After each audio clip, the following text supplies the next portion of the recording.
اعوذ باللہ من الشیطان الرجیم بسم اللہ الرحمن الرحیم الحمد للہ الذی لا یبلغ مدحته القائلون ولا يحصي نقمه العادون ولا يعدي حقه المجتهدون الذي ليس لصفته حد محدود ولا نعت موجود ولا وقت معدود ولا أجل ممدود فطر الخلائق بقدرته ونشر الرياح برحمته الصلاة والسلام على الرسول المسدد المصطفى العمجد المحمود الأحمد سیدنا و مولانا و مولا الکونین جد الحسن والحسین معانی ابو القاسم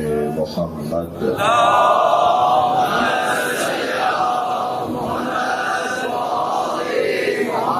وآلہ الطیبین الطاہرین المعصومین الذين قال الله إنما يريد الله ليذهب عنكم الرجس أهل البيت ويطهركم تطهيرا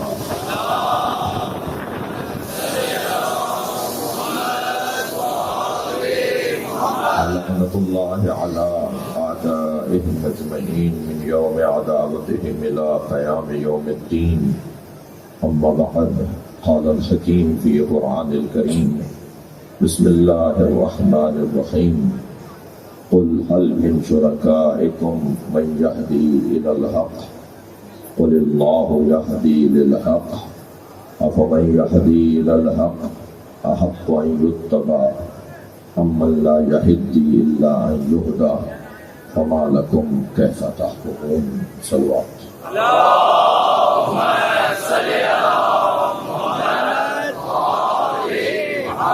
اس سے بلند صلوات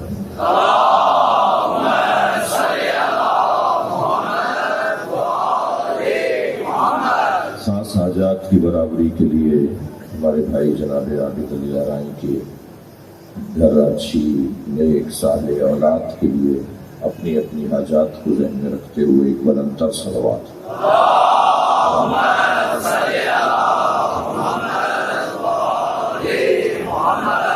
رحمتوں اور برکتوں کا نزول ہے صلوات کے ذریعے سے تو اور بلند صلوات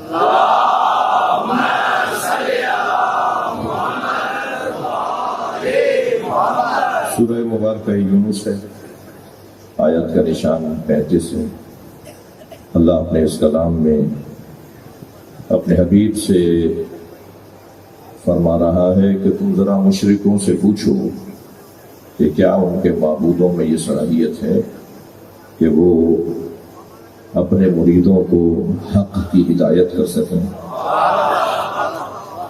قل اللہ یہدی للحق اے میرے حبیب کہہ دیجئے کہ اللہ ہی ہے جو حق کی طرف ہدایت عطا کرتا ہے افمن یہدی الی الحق احق ان یتبع امن لا یہدی الا ان یہدی پیروی اور اطاعت کے لیے وہ حقدار ہے کہ جو حق تک پہنچ چکا ہے یا وہ جو ابھی خود محتاج حق ہے فما لکم کیف تحکمون تمہیں کیا ہو گیا ہے تم کیسے فیصلے کرتے ہو اللہ صاحبان عقل کو بیدار کر رہا ہے اس آیت کریمہ کا مطلب اور پیغام یہ ہے کہ جتنی عقل پرورش پائے گی اتنا حق سمجھ میں آئے گا یعنی کیا کریں کہ حق سمجھ میں آئے کیا کریں کہ حق تک پہنچا جائے کیا کریں کہ حق کی معرفت ہو جائے حق کی معرفت حاصل کرنے کے لیے جس چیز کی ضرورت ہے وہ ہے عقل کی پرورش عقل کو بڑھنے دیجئے بڑا ہونے دیجئے بہتر ہونے دیجئے عقل کو پرورش پانے دیجئے جتنی عقل پرورش پائے گی اتنا ہی حق سمجھ میں آئے گا یہ تو آیت کا ترجمہ اور مطلب ہے جو میں نے آپ کے سامنے بیان کیا حق اسے سمجھ میں آئے گا جس کی عقل کام کرے گی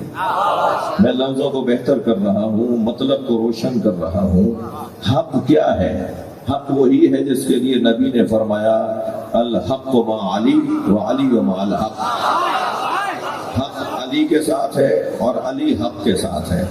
اچھا یہاں حدیث مکمل نہیں ہوئی بلکہ نبی نے فرمایا اللہم ادر الحق حیث ما دار علی، یا اللہ حق کو وہاں موڑ جہاں علی جا رہا ہے۔ صلوات پڑھ لیں ذرا محمد والے۔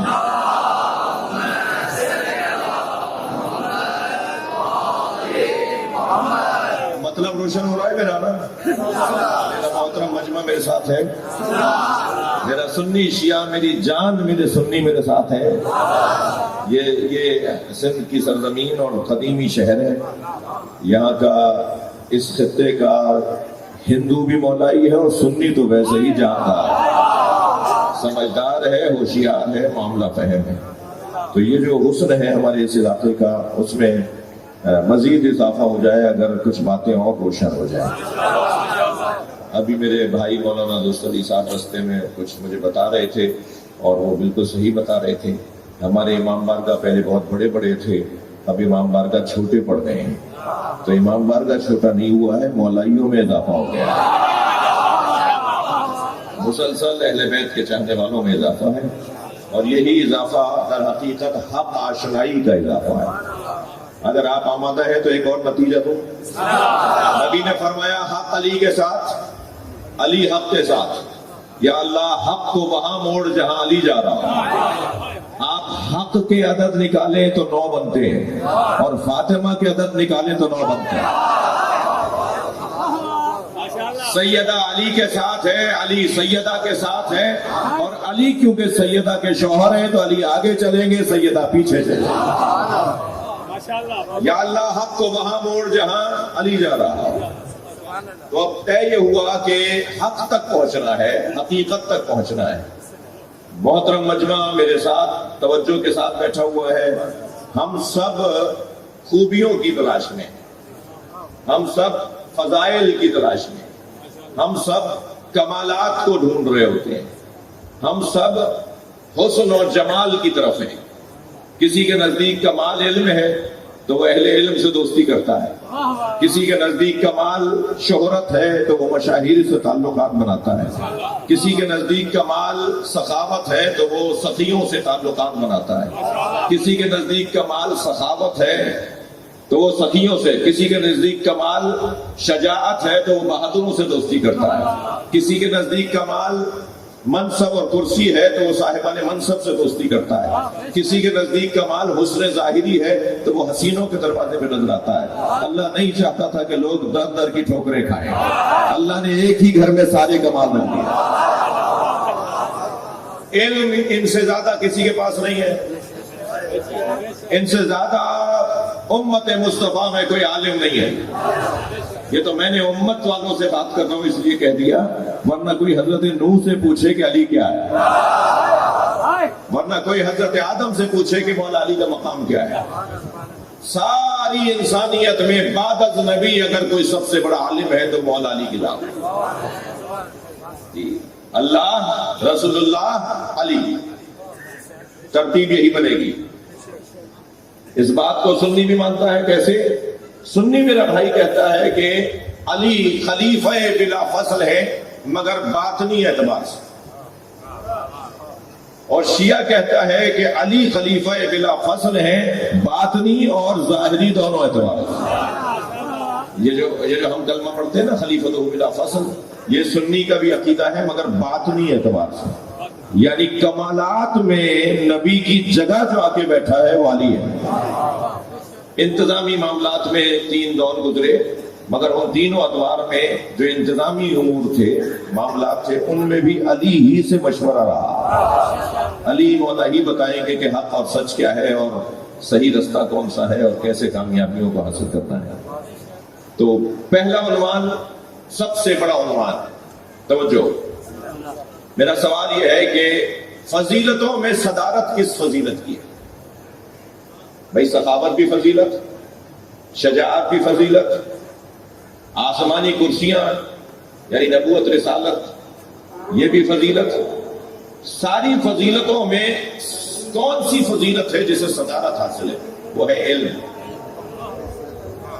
یعنی اگر پیسے کا استعمال اور ہاتھ کا کھلا ہونا پایا جاتا ہو اور علم نہ ہو.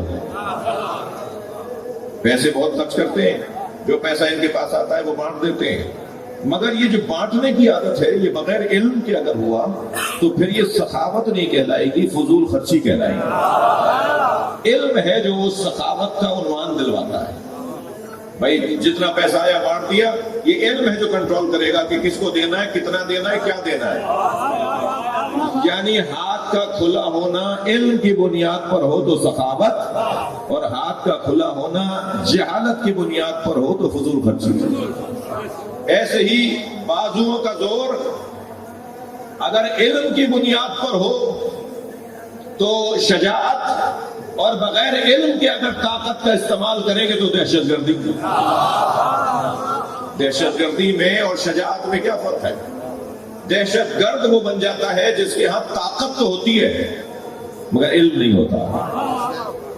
آپ ایسے ہی عزت کا مطلب لیجئے. عزت ایک فضیلت ہے، غیرت ایک فضیلت ہے، مگر عزت اور غیرت بھی اس وقت میں عزت اور غیرت کہلائے گی کہ جب اس پر حاکمیت علم کی ہو، ورنہ عزت کے نام پر ذمہ داریوں سے فرار سامنے آئے گا، غیرت کے نام پر ظلم سامنے آ جائے گا.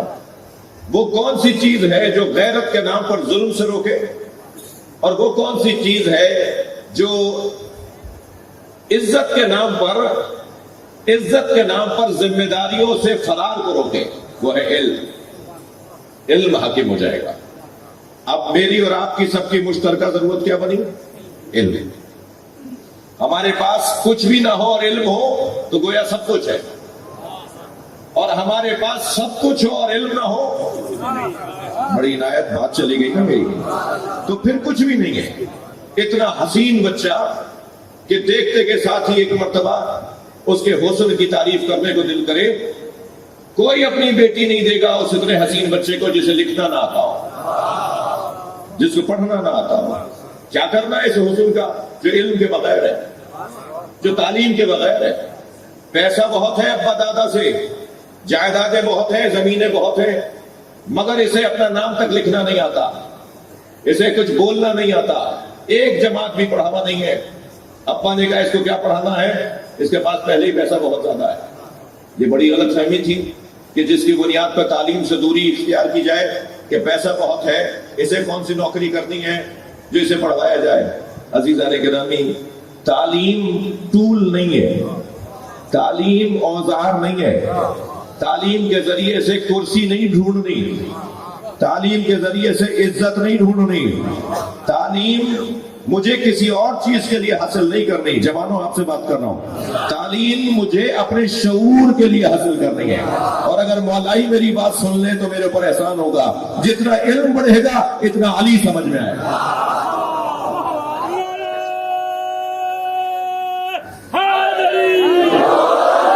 اتنا اہل بیت سمجھ میں آئیں گے جتنا علم بڑھے گا. میں غلام محمد میڈیکل کالج سکھر میں یوم مصطفیٰ سے خطاب کرنے گیا. ڈاکٹروں کا مجمع یا طالب علموں کا مجمع جو کوئی پہلے اور دوسرے اور چوتھے اور سال کے طالب علم تھے. اب میں سوچنے لگا کہ میں مولوی ڈاکٹروں سے کیا بات کروں، تو خود مولا علی نے میرے ذہن میں خیال ڈالا کہ ڈاکٹروں کا موضوع ہے باڈی، بدن. تھوڑی گردن ہلا دو بھائی. ڈاکٹروں کا موضوع ہے باڈی، بدن سے متعلق ان کا کام ہے نا، باڈی پر وہ کام کر رہے ہوتے ہیں. تو میں نے یہ سوچا کہ جتنے بھی اقوال مولا نبی کے اور مولا علی کے اور مولا حسین کے باڈی سے متعلق ہیں، ان کی میں تشریح وہاں کر دوں تو میرا خطاب پورا ہو جائے گا، ڈاکٹر حضرات کے مطلب کی بات ہو جائے گی. تو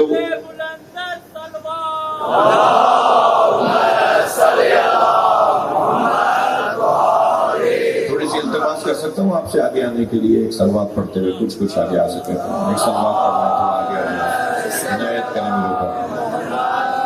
ایک سلوات پڑھتے ہوئے کچھ آگے آ جائے. جگہ بنائی میرے دوست جو کھڑے ہیں ان کو بیٹھنے قائم آل محمد علیہ السلام بلند سلوات.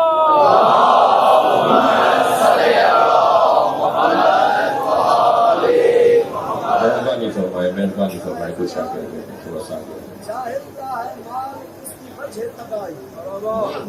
جاہل کا ہے مال اس کی وجہ تباہی، عالم ہے تو کرتا ہے فقیری میں بھکشائی، جاہل ہے تو حیوان کی طرح پیٹ بھرے گا، عالم ہے تو فاتح بھی سلیقے سے کرے گا۔ کھڑے ہو کے پڑھیے آپ دوبارے سے پڑھیے آپ۔ ہاں، جاہل ہے تو حیوان کی طرح پیٹ بھرے گا، عالم ہے تو فاتح بھی سلیقے سے کرے گا، جاہل کا ہے مال اس کی وجہ تباہی، عالم ہے تو کرتا ہے فقیری میں بھکشائی۔ صلوات پڑھ لے محمد والے۔ ایسے سامنے ہو تو پھر ہمیں مزہ آئے گا پڑھنے میں۔ اگر سامنے اس معیار کے ہوں، اللہ آپ سب کو اپنی امان میں رکھے۔ مضمون بہت روشن ہے آپ کے اوپر۔ سارے فضائل پر جو چیز حاکم ہے، تھکے ہوئے تو نہیں ہیں آپ، بتائیں بڑی نائب، سارے فضائل پر جو فضیلت حاکم ہے وہ ہے علم۔ اور مولا کائنات سے جب کسی نے پوچھا مولا ہمارے نزدیک آپ کی ایک فضیلت یہ ہے کہ آپ نے بدر کو فتح کیا، مولا آپ نے خیبر کو فتح کیا، مولا آپ نے خندق کو فتح کیا، دنیا میں کوئی سورما ہے ہی نہیں جو علی سے پٹا نہ ہو، جو بھی علی کے سامنے آیا ہے وہ پٹ کر گیا ہے۔ آپ کے ہمارے نزدیک فضائل اتنے ہیں کہ آپ بستر نبی پر سوئے تو سرکار کی جان بچی۔ یا علی آپ کے فضائل ہمارے نزدیک اتنے ہیں کہ ہم اگر گنتی بھی گننا چاہیں تو نبی نے فرمایا تم گنتی نہیں گن سکتے۔ میرے مولا نبی نے فرمایا لو ان الاشجار اقلام، ساری دنیا کے درخت قلم بن جائے، تھوڑی گردن ہلانا میری بات جا رہی ہو تو، ساری دنیا کے درختوں کو قلم بنا دیا جائے، والبحار مداد، اور ساری دنیا کے سمندروں کو روشنائی بنا دیا جائے، والجن حساب، اور سارے جن مل کر حساب کریں، گنتی کریں، والانس کتاب، اور انسان لکھنے بیٹھ جائے، ما احصو فضائل علی بن ابی طالب، علی کے فضائل کو نہ لکھا جا سکتا نہ گنتی میں لایا جا سکتا۔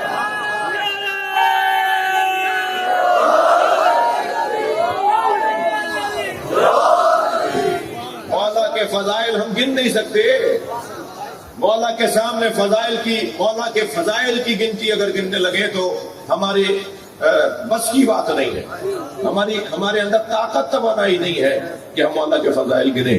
ٹھیک ہے، اس کمال کا وجود علی مولا۔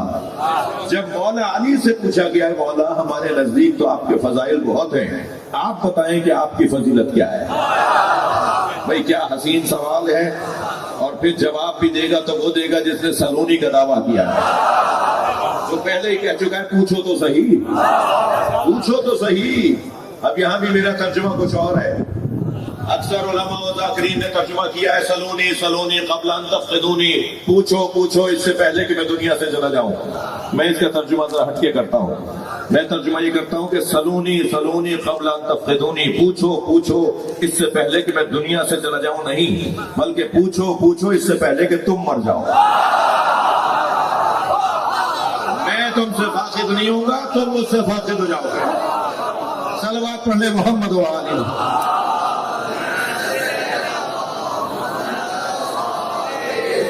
جس نے علی سے پوچھا ہے وہ مالک اشتر آج بھی زندہ ہے، اور جس نے علی سے نہیں پوچھا وہ تاریخ میں گم ہو گیا۔ لہذا علی مولا جو یہ دعویٰ کرتے نظر آ رہے ہیں کہ پوچھو اس سے پہلے کہ میں تم دنیا سے چلے جاؤ، میں تم سے دور ہو جاؤں، پوچھ لو۔ اس علی سے پوچھنے والے ساسا ابن سوہان نے پوچھا، صحابی رسول بھی ہے، صحابی مولا علی بھی ہے، مولا آپ کی سب سے بڑی فضیلت کیا ہے؟ تو مولا نے فرمایا میری سب سے بڑی فضیلت یہ ہے کہ اللہ نے مجھے اپنے ساتھ گواہ رسول بنایا۔ اب ذرا آیت سنیے جو مولا نے اپنے فخر کے طور پر بیان کی ہے۔ وَيَقُولُ الَّذِينَ، سورہ مبارکہ رات آیت نمبر 43، وَيَقُولُ الَّذِينَ كَفَرُوا لَسْتَ مُرْسَلًا، جنہوں نے کفر اختیار کیا وہ کہتے ہیں اور کہتے رہیں گے کہ اے رسول آپ بھیجے ہوئے رسول نہیں ہیں، اے عبداللہ کے بیٹے آپ بھیجے ہوئے رسول نہیں ہیں۔ جنہوں نے کفر اختیار کیا وہ کہتے ہیں اور کہتے رہیں گے کہ آپ بھیجے ہوئے رسول نہیں ہیں۔ قل، تو ان سے کہہ دیجئے کفا باللہ شہیدن